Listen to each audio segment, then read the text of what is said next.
ଗଞ୍ଜାମ ଜିଲ୍ଲା ଦେଓଗାଁରେ ବଜ୍ରଘାତରେ ଜଣେ ବ୍ୟକ୍ତିଙ୍କ ଜୀବନ ଯାଇଛି। ମୃତକ ହେଲେ ବିଚିତ୍ର ଗୌଡ଼।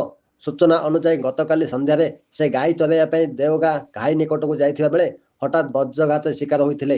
ଗୁରୁତର ଅବସ୍ଥାରେ ପରିବାର ଲୋକେ ତାଙ୍କୁ ପୋଲସରା ମେଡିକାଲକୁ ନେଇଥିଲେ, କିନ୍ତୁ ସେଠାରେ ଡାକ୍ତର ମୃତ ଘୋଷଣା କରିଥିଲେ। ପରେ ଶବ ବ୍ୟବଚ୍ଛେଦ ପାଇଁ ଆଶିକା ଉପଖଣ୍ଡ ଚିକିତ୍ସାଳୟକୁ ଅଣାଯାଇଥିଲା। ଏହି ଅଘଟଣ ପରେ ପରିବାର ଓ ସମଗ୍ର ଗାଁର ଶୋକର ଛାୟା ଖେଳିଯାଇଛି। ବିଚିତ୍ରଙ୍କ ଗୋଟିଏ ପୁଅ ଗୋଟିଏ ଝିଅ ଥିବା ଜଣାପଡ଼ିଛି। ଘଟଣା ତଦନ୍ତ କରୁଛି କବିସୂଜନ ପୋଲିସ। ମୋ ନା ପପୁ ଗୌଡ଼।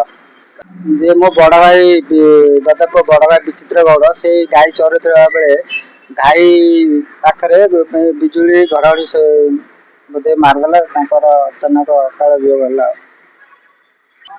ସେ ଫାଷ୍ଟ ମ୍ୟାରେଜ କରିଥିଲେ, ତାଙ୍କର ସ୍ତ୍ରୀ ତ ଏକ୍ସପାୟାର ହେଇଯାଇଥିଲେ। ତାଙ୍କର ଗୋଟେ ଝିଅଟେ ଥିଲା। ଏବେ ବର୍ତ୍ତମାନ ଯେ ଅଛନ୍ତି ତାଙ୍କ ୱାଇଫ, ତାଙ୍କର ଗୋଟେ ପୁଅ ଅଛି। ଏବେ ତାଙ୍କେ ପ୍ରେଗନେଣ୍ଟ ଅଛି 6 ମାସ 7 ମାସ।